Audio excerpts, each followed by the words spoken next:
Welcome specifically to Think Outside the Box, a deep dive.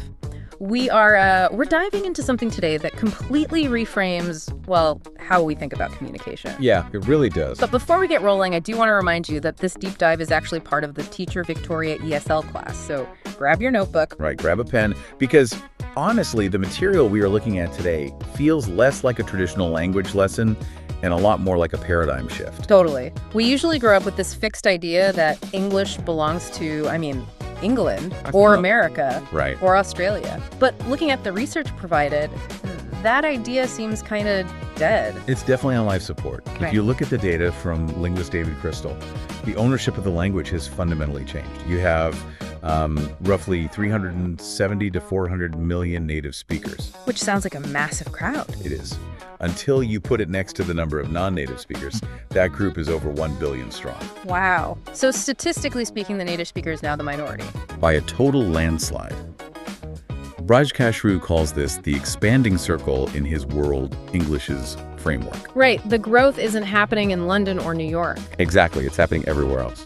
And that has to change the rules of the game. Like, if I'm a business person in Tokyo talking to a client in Berlin, we're probably speaking English, but neither of us is native. Right, and English has just become a lingua franca. It's the operating system for global connection now. Yeah. In that context, trying to mimic a perfect Oxford accent isn't just difficult, it's largely irrelevant. Because the goal isn't imitation anymore. It's clarity. It's about getting the point across to the other person. That's the pivot.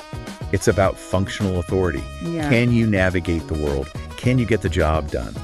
And this is where Teacher Victoria's methodology really leans into the curve. It does. She doesn't seem interested in students just passing a test. She talks about empowerment and agency. It's the difference between academic compliance, just following the rules, and actual control. To get there, she implements this rule of listening before production. Which sounds counterintuitive. Everyone wants to start speaking immediately. They do, but she bases this on Stephen Krashen's input hypothesis. Think of it like building a house. You can't build the walls if you haven't had the bricks delivered yet. Right, you need comprehensible input. Exactly.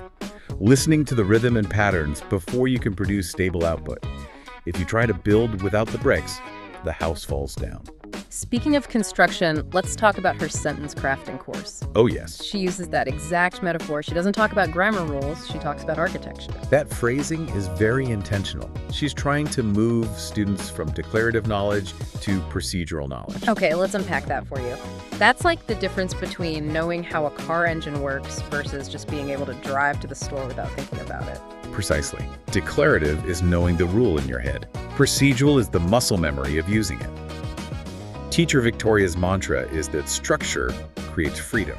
I love that. If the architectural foundation is solid, if you know where the subject and action go automatically, you're free to express complex ideas without panicking. And that removes the fear of making mistakes. Which brings us to her concept of language learning experiences. She doesn't even call them lessons. It sounds like branding, but there is actual theory there. There is. It connects to interlanguage theory.